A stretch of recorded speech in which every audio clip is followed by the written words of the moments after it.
Hello everyone, welcome or welcome back if it's not your first time here to the Library of Phoebe. I'm Phoebe and today we're coming at you with the second episode of Shelf Care. I know, really exciting, right? Last time it seemed that you guys liked this series, so I want to keep doing it. Basically, my goal is to read down my physical TBR. I'm not so particular about unhauling books or actually getting rid of books. I just feel overwhelmed by the amount of unread books that are on my shelves, so I want to read them.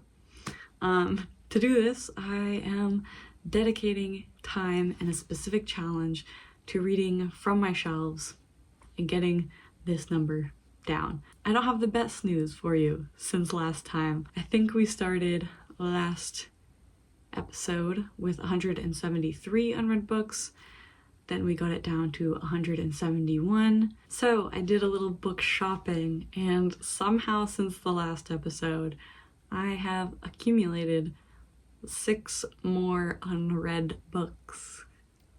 I know I said that was the thing I'm not gonna do, is go shopping, but I'm not really on a book buying ban. I'm trying to shop less. It doesn't seem to be working. It's not working at all. But what I want to do for this episode is, what I'm really trying to do is read my backlist, is I just reorganized my TBR cart. So I'm going to find every book that's on my TBR cart, nowhere else in my library, just on the TBR cart, that I accumulated before 2025. So anything 2024 or before, I'm going to make a list of and put into a spinner wheel so we can pick what we're going to read first in this episode. Insanely, we have 25 options. So here's what we're gonna do. We're gonna click tap to spin. I'm gonna hope you can see this as well as I can see it.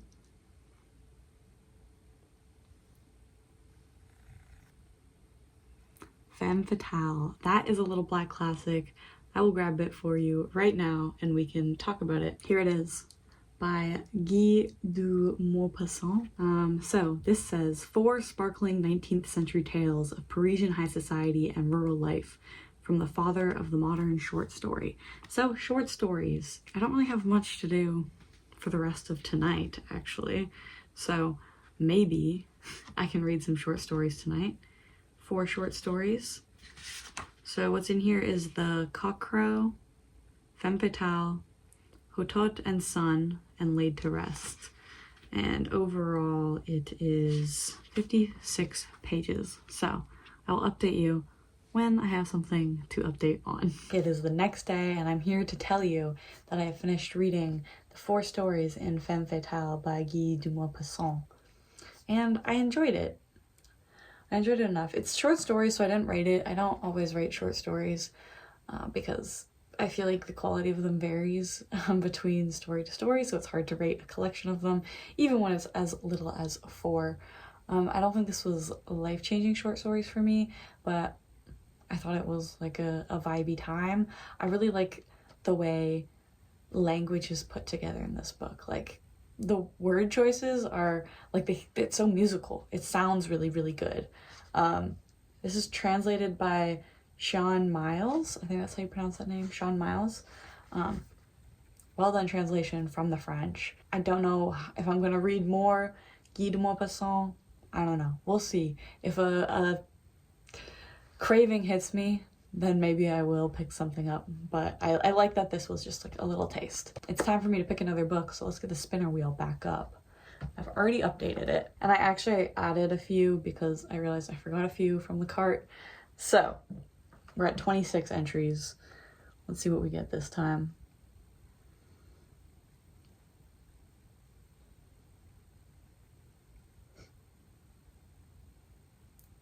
Gooseberries. This is by Anton Chekov. It's another little black classic, so I guess this is the episode of little black classics, which is good because they actually make up a huge bulk of my TBR. Here we are. I've actually really been wanting to read some Chekov, so this is perfect. I'm glad this is giving me an excuse to.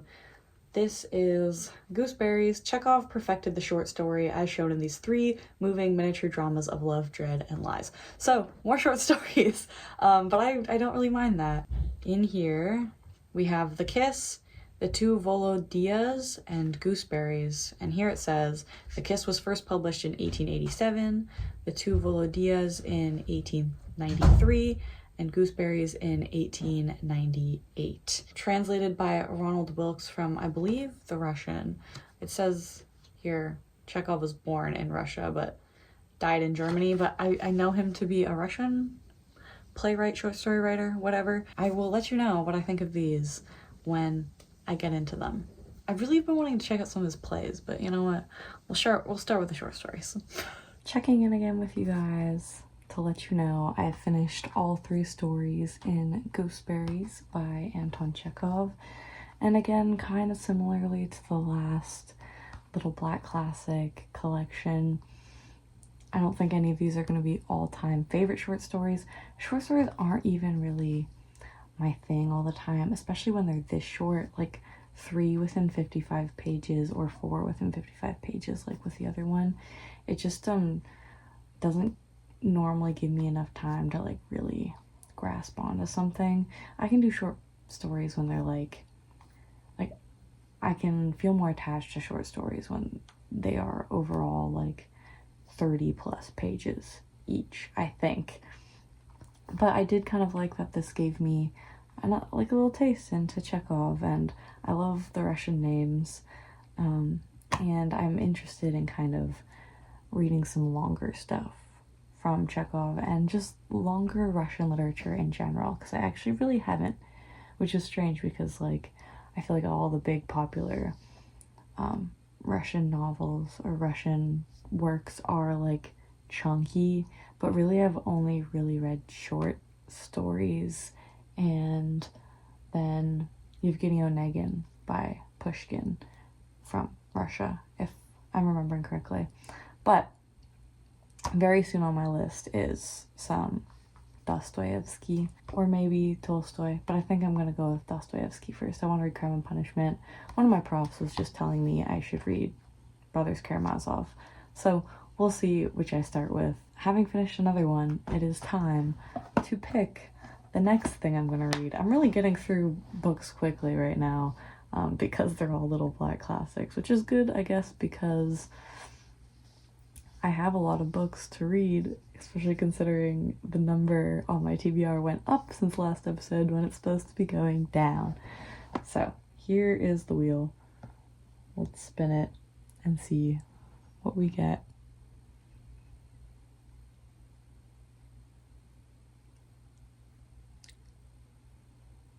The Metamorphosis. This is Kafka. So more short stories-ish, I guess. This one's a little longer, but it is a collection. Here we have it, the Franz Kafka's Metamorphosis and Other Stories. So, I know, I can't believe I haven't read this. Don't even need to tell me. I'm like in shock that I haven't read this. I'm trying to decide if I want to read just the Metamorphosis or more. This right here is the Metamorphosis. What is it? 59 pages? So something I can really sink my teeth into. And this is like a good time of year to be reading this story, I feel like. I feel like Kafka is good for like the like end of year blues. So I'm interested in getting into this. I finished Letters to Milena, or did I finish it? Yeah, I think I finished my Letters to Milena almost a year ago. So it's about time I pick up some more Kafka.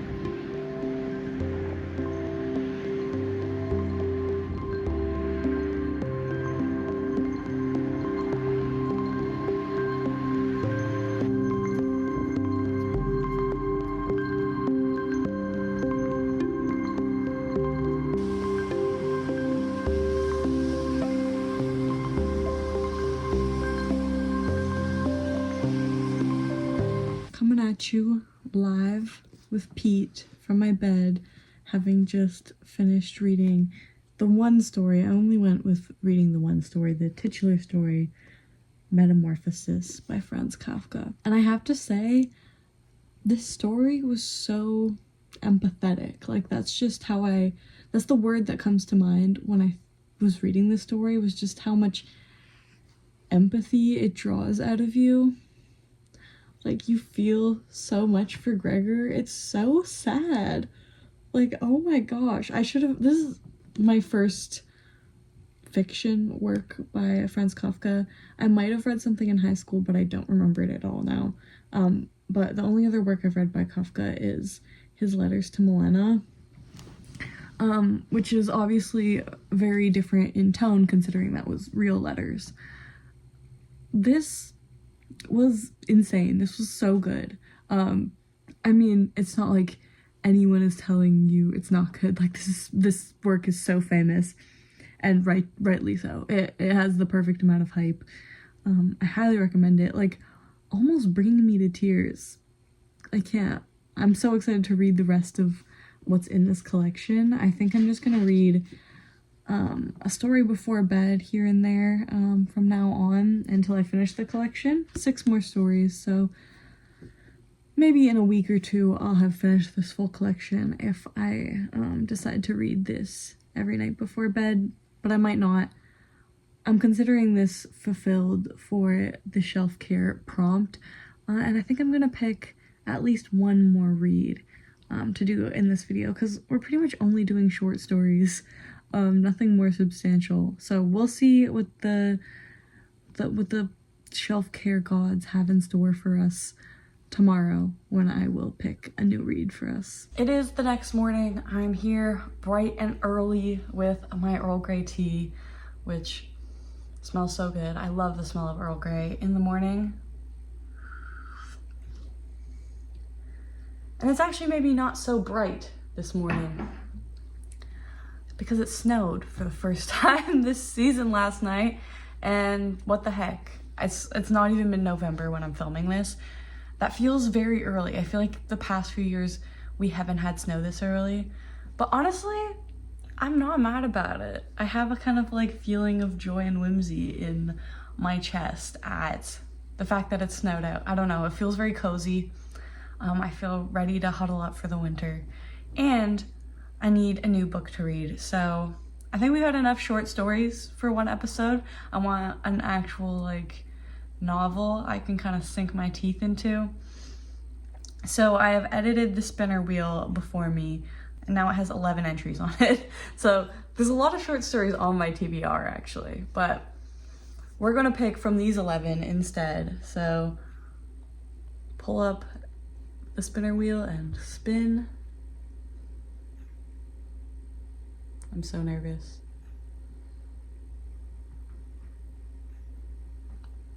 "1984. I'm actually really happy about this pick. So here's my copy. It's a bind up with Animal Farm in it as well. Animal Farm I have already read. This right here pretty much is all 1984. So like 260-ish pages. That's not an exact number, but it's around that. This is actually one I think goes really well with the kind of in-between seasons. Maybe I'm just making that up, but I think it does. I think this will be a good read for right now. So if you don't know 1984, which I think everyone at this point knows 1984, especially with the current state of the world, I feel like it's been very relevant, very talked about. But this is a dystopian book by Orwell set in a society ruled by Big Brother, and we follow Winston as he kind of is put in a position to be against Big Brother. He doesn't conform very well to what Big Brother wants of people in this society. I can't believe I've never read this. I have seen a play adaptation of it, so I am familiar enough with the story, but that was many years ago at this point. I was still in high school, probably like 6 years ago, so I'm getting old. I am excited to finally see what this is all about and clear this from my TBR, because once I read 1984, every story in here will have been read. It's also perfect because I just hauled a new Orwell book that I found used and couldn't pass up, because it's one of the only other Orwells that I really want to read, which is his nonfiction, what's it called? Down and Out in Paris and London, I think. That's pretty much, like, as far as I'm aware, the only other Orwell I'm really looking forward to reading. I had to pick it up. But doing this will mean there's only one unread Orwell on my shelves.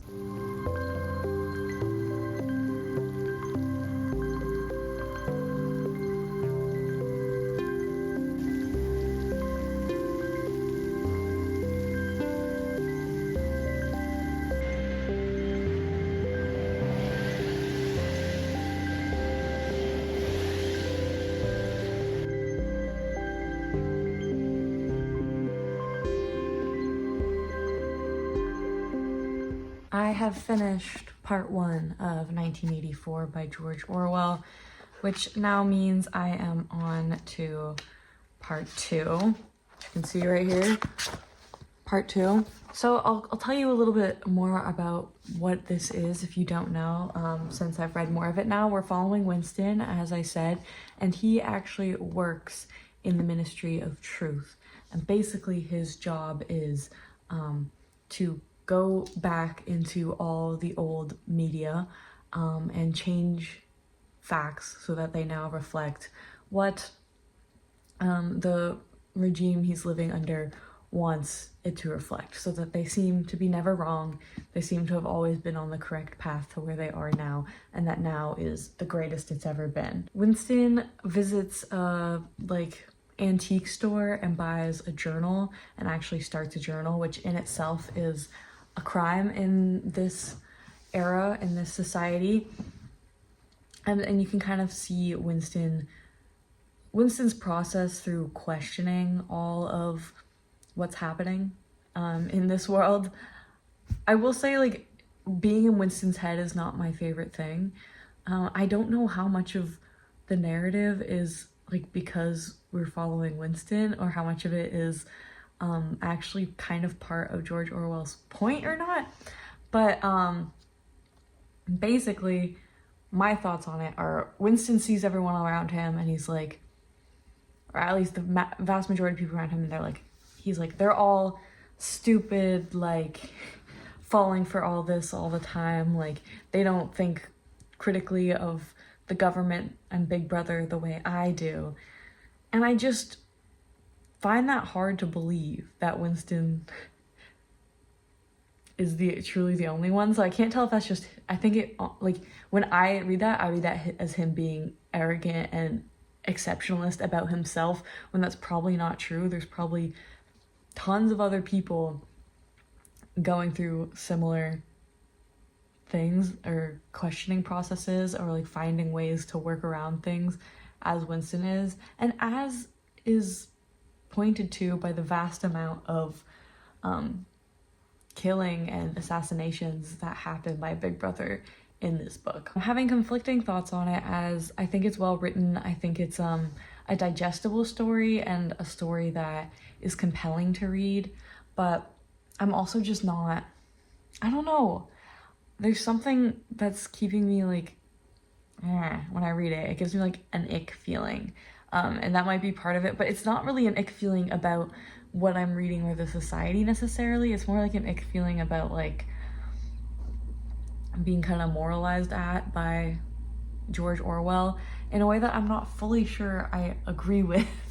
Because Orwell himself is an interesting character politically, if you do some research into who he was. I think on that level I'm having a hard time with it. I don't think I particularly like novels where I'm being moralized at, especially by someone who I don't view as a moral authority. So in that sense, I think I liked the almost like satirical, tongue-in-cheek way of Animal Farm more than I'm liking 1984, which sometimes can just come off as a bit insufferable. But maybe that'll change as we get going on the story. I know basically the major plot points of the story, because as I've mentioned, I think I just mentioned earlier in this vlog, I've seen a play adaptation of it. So some of the things that Winston is saying right now, I'm like, oh brother, you're gonna learn. Like the stuff with O'Brien, where he he's in love with O'Brien. Winston is like crazy in love with O'Brien. He's writing fan fiction to himself basically about who O'Brien is as a person, because I think he wants to like O'Brien so bad and see O'Brien as some like special savior for him. And I think that's gonna be like a fuck around and find out moment for him later in this book. I hope it is, because like, again, this is entertaining for me, but again, it's just like, it gives me like a feeling, like not a like a, it's not a feeling of like uncomfortability with the text itself. It's more like a feeling of like, and why should I listen to you? Which I know is maybe not the best way to approach literature, but I'm gonna keep reading it. I'm having a fun enough time to continue investing in it. Sorry if this update is insane. My brain is not working fully today. It's so cold out, and the weather has kind of made my chronic pain flare up, which means my brain fog is also flaring up.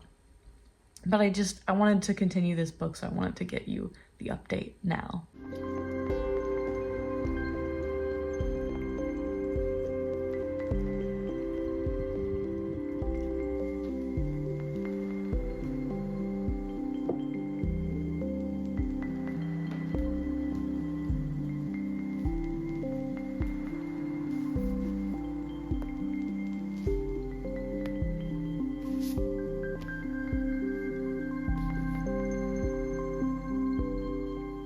Hello everyone, I'm here and I have finished 1984. I think the last update I gave about this book was probably just like completely incoherent. To be completely honest, I struggle with like chronic pain and chronic illness, and part of that is just like extreme brain fog, especially when I'm trying to like formulate my thoughts in words. It just doesn't come out right, and it's like I'm just saying nonsense, which kind of makes vlogging hard sometimes. So this is much later than I really wanted it to be, and it's much later than I finished 1984. I will say that my enjoyment of this book kind of started to pick up as I kept reading it. I think I ended up giving it, like 3.5 or 3.75 stars, something in that range. When we started reading the like book by Goldstein or whatever, that really interests me, kind of the discussion of how capitalism needs war to thrive. At least that's how I interpret it, and I think that's how it's meant to be interpreted, even though this is like a authoritarian critique more than anything. And I do have my own criticisms of George Orwell as a person, how he was like a socialist, but he also sold out so many socialists to the government. So I think that kind of knowledge of George Orwell as a person did taint this reading experience for me, but there was a lot of interesting ideas in here. I also really liked Julia as a character. I feel like she kind of represented the young, like rebellious kind of person who doesn't have like a strict ideology or really like anything that they're working towards. It's more rebellion for the sake of rebellion. And in some ways, like, she is the one who spurs Winston into action, even because she's just rebelling for rebelling's sake, and she doesn't really care about the implications and all of that, whereas Winston is so caught up in the ideas. I think it's kind of like an idea of we need a balance of these two things for change to actually happen. If you hear my cat meowing, it's because he thinks I'm talking to him, and he also thinks it's dinner time. But I liked that. And then one last thing I wanted to say about this book was the prison scenes at the end, especially the part where like Winston hasn't been taken to like solitary yet, and he's meeting the other prisoners. That was like so chilling to me. Like sometimes literature can make me feel physically ill, and that was one of those moments. The moment with the starving man, or with the people Winston thought were like so good, like masters of doublethink, and then they show up in prison and they're like, yeah, I got caught too, saying down with Big Brother in my sleep. I was reported by my children. Like, it really all comes crashing down at the end.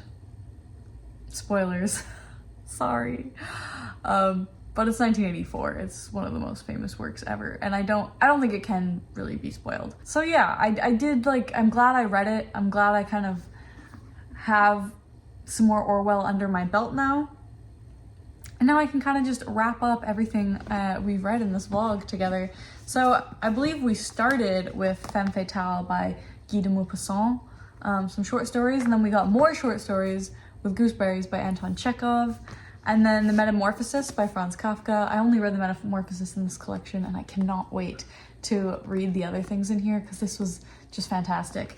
And then we read 1984 by George Orwell. Thank you so much for watching another episode of this. Let me know in the comments if you liked it. And I believe we are ending this episode with my physical TBR back down to 172 books because I read some other stuff outside of this while filming this vlog. So we're back down to 172. Hopefully we're gonna get that to under 100 over the course of this vlog series. Comment if you like it if you like it, subscribe if you want to see more, and I will see you next time on the Library of Phoebe.